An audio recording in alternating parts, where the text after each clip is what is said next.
Alright, hey y'all. Out working on the Racin mower with my buddy James. I finally got this freaking pulley off. It's got a tapered shaft on the engine. I'm real happy right now. That tapered shaft at the very end right here is about 1 1/4 inch.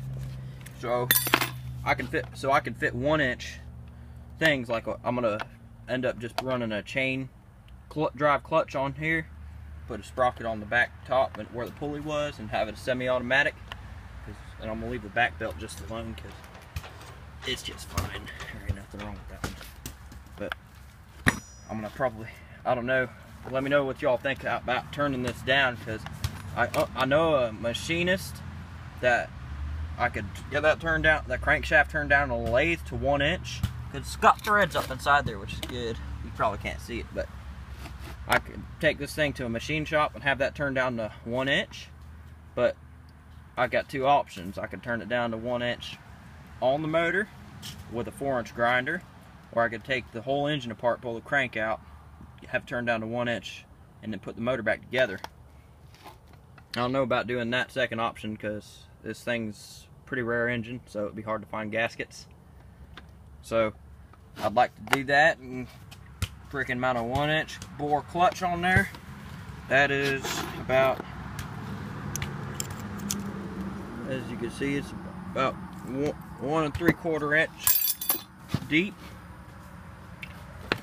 If I was thinking about using this, if it was smaller than it is, I would have used this and just turned this down to 1 inch as a sleeve to fit over the crankshaft. But this is bigger, and they don't make centrifugal clutches for bigger than that unless you want to spend some real money like 200 bucks, and I don't feel like doing that. So just let me know what y'all think I should do on this one, because I know 4-inch grinder, because all I'd have to do, jack the front of the mower up and start it up and just let it idle so that shaft is spinning.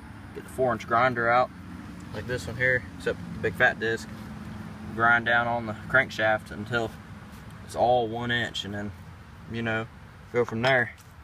Got a 1 inch pulley here, and there's quite a difference. But let me know what y'all think about that.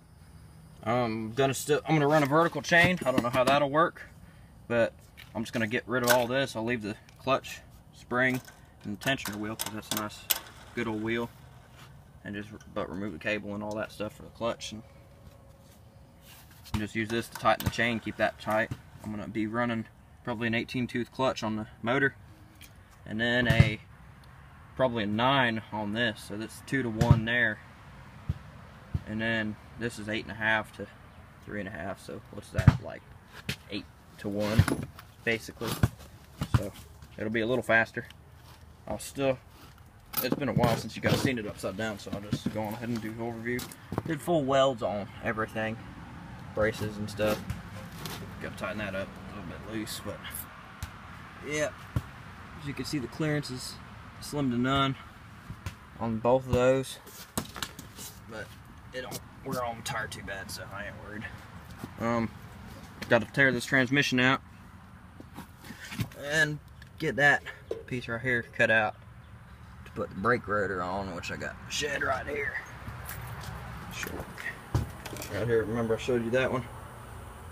With the 5/8 hub welded into it. Got the caliper right here for it, manual caliper. And I took that up to the clutch pedal, the old clutch pedal. Call that good. I don't know, I'm gonna hook up this generator coming soon. Probably after I get that machined, so I can see how that works driving off the motor. Yep. And just in case you guys think I got it flipped up with no precaution, got the cylinder, this bottom cylinder right here, turning on a compression stroke. Got the fuel line crimped. Got the oil, well, the pulse line for the fuel pump crimped as well. So there's no oil leaking through. Engine's completely safe. So let me know what y'all think. Let me know what y'all think about doing that crankshaft, which way I should do it. Alright, don't forget to comment, rate, and subscribe. See y'all.